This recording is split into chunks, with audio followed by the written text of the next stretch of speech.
up guys, my name is Rage and we're back today with another event video guide here for the upcoming Phyla-Vell event. As you can see here, it's time of recording 1 day and 20 hours till the Vote for Loki event starts. And I absolutely love these events because it is definitely one of the best ways for free-to-play players to get access to the game. And honestly speaking, there's going to be a great variety of characters to utilize that's classified, as you can see here, with the Quantum Guard. But more so, this video will be focused on the newer players in the game as well as the mid-game, especially those looking to unlock Phyla-Vell. Like I said, with this Infinity Watch coming, it's going to become the new meta, and it's really important to capitalize on these shards while they are available. That being said, you guys, if we go ahead and hit the little eye on the top right of each of these, it actually gives you specific details in terms of what to expect for the recommendations of characters to get through. And for me, personally, if you can maximize hard mode here, as you can see, level 60, gear tier level 9, ability level 5+, as well as 5 Quantum Guard characters, that's really the best bang for your buck to be able to utilize. But I'm going to quickly talk to you guys about the characters as well. First and foremost, what you're going to see if you're starting off for this first time and you're not used to these events, we are actually going to get a new energy, as you can see on the top right, very similar to the campaign energy, and can actually refresh it using power cores as well. Right now, this is actually utilizing my excess energy reserve here, but otherwise normally it would cost 50 power cores. And generally what I found is refreshing the 50 power cores 4 times per day for usually the event runs for about 2 weeks. By doing that each single day and compounding that through the weekly basis, you know, that's been able to give me a lot of luck. So I'm gonna go ahead here and just show you guys real quick how that's translated. The last 2 events were previously Kestrel as well as Multiple Man. So Multiple Man, I did mainly focus on just using the 50 power cores per day for 2 weeks. And as you can see here, I did easily get over the 4 yellow stars here unlocked. So, I mean, it was just a luck of RNG factor, obviously, but definitely it's very possible as a free-to-play player to maximize even with the 50 power cores. You'll likely end up anywhere from 3 yellow to 4 yellow stars, so I do recommend doing that. And especially if you have excess power cores, every odd day or so using the 100 power cores is definitely good too, just if you wanted to build up Phyla-Vell. But the most recent event being Kestrel, this is the one where I actually utilize 50 power cores per day as well as 100 power cores per day. So really I was utilizing about the 200 for the 4 times 50 and then another 400 for the 100. So that's actually a total of 600 power cores for 2 weeks, and that's really where I ended up. You can see here I confidently got her over the 5 yellow as a result. So that's really the ballpark of what you can expect if you're utilizing Multiple Man's one extreme is the 50 power cores per day, and then Kestrel using the 50 core per day plus the 100 as well. And honestly speaking, Phyla-Vell being part of the new meta, I think if you guys have a chance to capitalize on your power cores, definitely save them up while we can.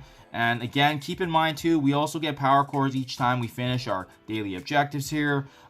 Mine's already completed for the day, but you can see that each time it does reward you. As well as don't forget, once the arena resets every day, these rewards here is essentially how it pays out depending on where your ranking is. So, you know, always factor this in, right? So each day I'm getting at least 100 if I'm sitting in the rank 101 to 250. So keep that in mind as you budget as well. If I'm getting 100 for each day, that's going to be about 1,400 power cores for those 2 weeks. So just something to be mindful of when you're doing the math calculation. But hope that gives you guys some insights in terms of the extremities of Multiple Man and Kestrel being the 2 most recent events, and both being the ones where I've notably used only 50s versus 100s plus the 50s.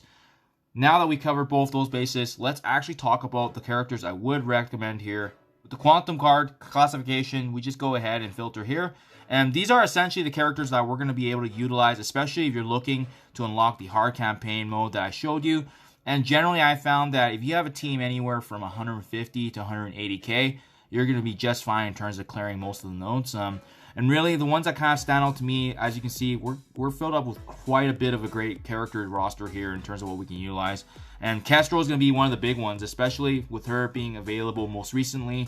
The free-to-play community has access to her, and she's built up quite a bit. And also, she's a god tier level character, so definitely bring her on board if you can. Another key recommendation combination I actually noticed is that we got 3 pieces out of our Inhumans roster. So you can see at the top here, we got Yo-Yo, we got Crystal, as well as Black Bolt. And you bet those 3 I'm going to plan on bringing on board because of the fact that they have the synergy with the Inhumans roster. Yo-Yo has the offense down. If you got her passive here, it's absolutely amazing. She has a guaranteed chance to actually apply offense down to the enemy, so as long as there's no other protector allies. So just make sure you don't have a protector on your team. and she's going to be able to utilize that effect. And then Crystal just provides some additional sustainability. Next, Hela is another great character if you guys can bring her on board, because of the fact that not only am I bringing her on for Dark Dimension 4, but as well, her ability to actually spread the negative conditions is absolutely huge. So, I mean, just being able to utilize Kestrel, applying defense down, and spreading this across all the enemies is going to be extremely, extremely efficient. So, to be honest, that's likely going to be my top 5, as you can see right there. What other combinations are there that we can utilize? You know, we see that Doctor Strange is a great character overall, one of the few characters that can actually revive in the game. So, if you have him on board and you're having a hard time, his revive may be useful to be able to ensure that you can 3-star the node, and that therefore that auto win. Another great character I like to talk about is both Captain Marvel, as you see here, as well as Shatterstar. Shatterstar most recently, especially with them joining the new meta X Factor team, and really going to be the upcoming Adam Warlock unlock. So I mean, I imagine Shatterstar and Polaris will be quite built up on your guys' roster as we're preparing for that drop. And Captain Marvel does provide some amazing DPS. She's got good speed, a little squishy, but you know, she has some sustainability as well as just high damage and cleansing causes. So I mean, definitely a great recommendation overall. As well, we also see actually some pieces of the Astonishing X-Men, and I'm referring to, you can see here, Iceman, we see Kitty Pryde, as well as Bishop on the bottom right. Personally, I would recommend just the combination of Iceman and Kitty Pryde, the synergy. Bishop really truly shines with Jubilee, and we don't actually have Jubilee in this mixture here, so I wouldn't actually recommend Bishop right from the get-go, just because he does truly shine with Jubilee on the roster. And then otherwise, I think those are the top characters to pick. Last but not least one, I guess I have higher up on my team is Scientist Supreme, if you guys have her build. Reason being is because of the fact that her ultimate can inflict a lot of negative conditions on the enemies.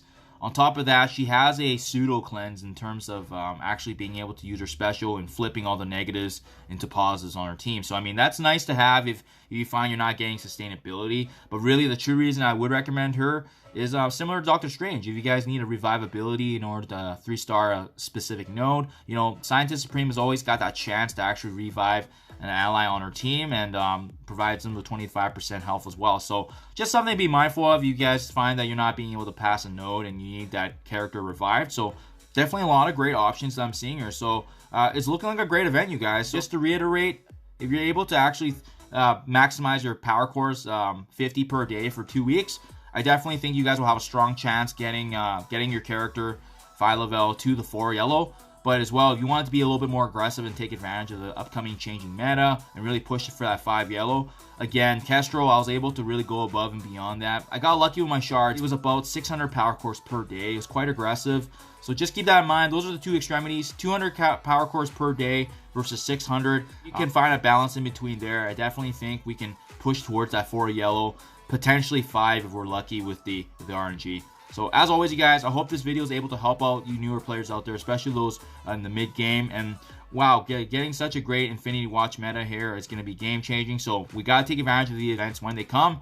So as always, do appreciate you guys checking out my videos, and see you in the next one.